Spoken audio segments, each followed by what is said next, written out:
What do I remember? Using a condom every time? Yeah, I remember. I don't ignore it. Using a condom every time during sex is really important. Wow, Ria is smart. Life will be safe for sure when condom is used always. Don't ignore, remember once more.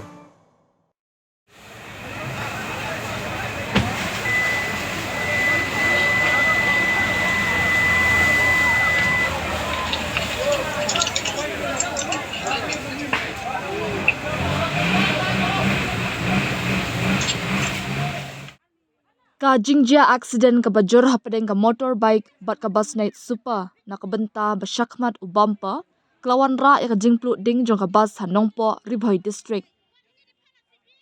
Ka khubor ka bayok lum ka ni ka jingjia kalajia ha kamit arpa Southrik nailur hasurok ba NH6 marpasya bat ka Nongpoh Civil Hospital. Ha ka ni ka jingjia uni unongnya ka bike ulaman saujur. Kani ka motorbike kadai ka badan yaw number ML0 San Y lain Rio Kendai pra. Katba ka bus kadai ka badan yaw number AS0 Iwe GC lai R pra ka bawan na Guwahati Bandit Silchar. Ya unongnya kani ka bike 4 la satiaban ito. Marsinjia kani ka jingjia ki pulit pelebding jong ka Nongpoh marmar kilawan ban a jingarap.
Aduh, kemat air atau kemat air.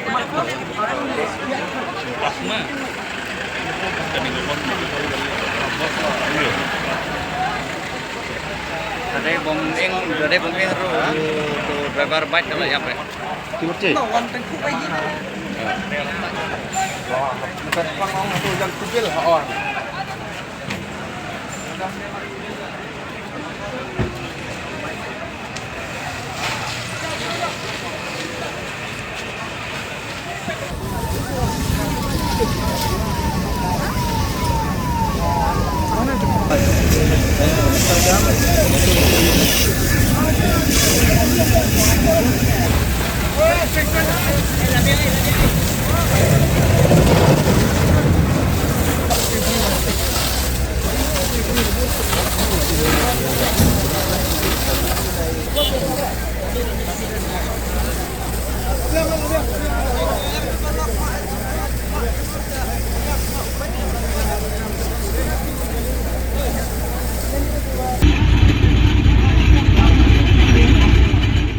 Dude, Priya and Reha both want to meet me today. I just met Shreya yesterday. What should I do? First, go and get yourself tested for HIV. HIV test?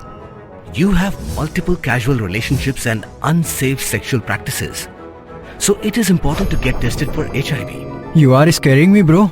I'm not trying to scare you. I'm trying to make you aware. Having sex with someone without a condom carries the risk of HIV.